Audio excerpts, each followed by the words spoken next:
Sami Hamdi is the editor of International Interest, a current affairs magazine with a Middle East focus, and he joins me live from London.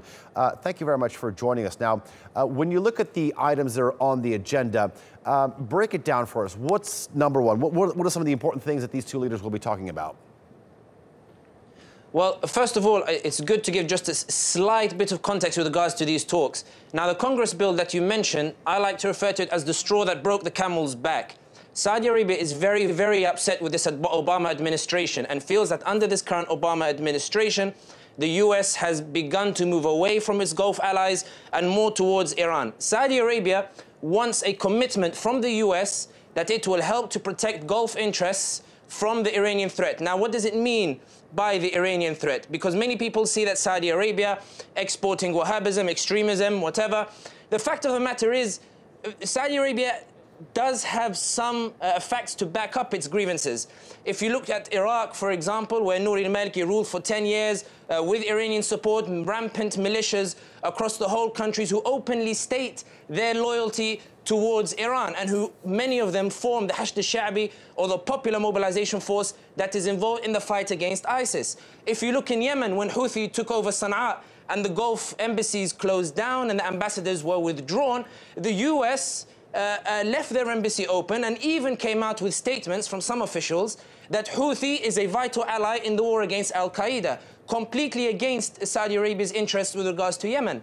In Syria, Saudi Arabia has seen the US as have been slow and reluctant in supporting what it sees as the revolutionaries, what other people see as the rebels.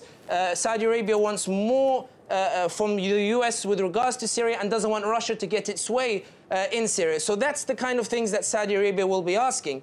In terms of the US asking Saudi Arabia, in terms of what's on the agenda, the US wants Saudi Arabia to commit more in its fight against ISIS. Obama personally believes that Saudi Arabia is a key problem in the rise of ISIS. Obama genuinely believes that the ideology that Saudi Arabia promotes, that it funds, etc., is behind the rise of ISIS. Okay. Now, rightly or wrongly, that's not the issue here. Obama wants Saudi Arabia to commit to it. It wants more funding for these rehabilitation centers that were set up by Mohammed bin Nayef beforehand when he was interior minister, before he became crown prince. Obama also wants Saudi Arabia, and this is the far-fetched one, this is the really difficult one. Obama wants Saudi Arabia to tone it down with regards to Iran. It wants Saudi Arabia to open the door and extend its hand to Iran, something Saudi Arabia does not want to do under any circumstances unless something is done about the militias in Iraq, unless something is done about the Houthis in Yemen, and unless the US can guarantee that Iranian influence in Syria will be at least curbed somewhat. Sami, so I want to go back top items on the agenda. I want to go back to the straw that broke the camel's back, in your words. Saudi Arabia had said that it could sell its assets, possibly putting the US economy at a very large risk if Congress passes this controversial 9/11 bill. Can the two leaders overcome this crisis? Well, first of all, let's look at if the question should be, can Saudi Arabia withdraw $750 billion in investments from the US? And the second question should be, will the US even allow Saudi Arabia to withdraw that kind of money? I personally think that it's a bluff from Saudi Arabia. And I think the Americans understand that with this threat, the Saudi Arabians are actually very, very angry. So I don't think there's any real threat that the money will actually leave. And in fact, if you look at the developments with regards to this bill, you will see that even the congressman who suggested it is even hesitating about going through with it, suggesting that there's been some leverage and some backdoor dealings between Saudi Arabia and the US.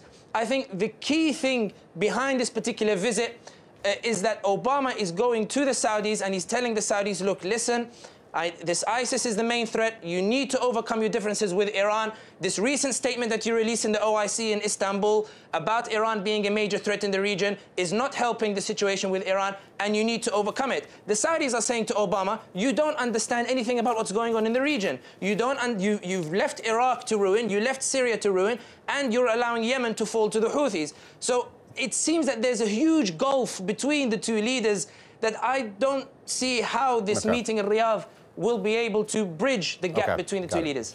All right, Sami Hamdi, we're going to have to leave it there. Thank you very much joining us from London. Thank you very much.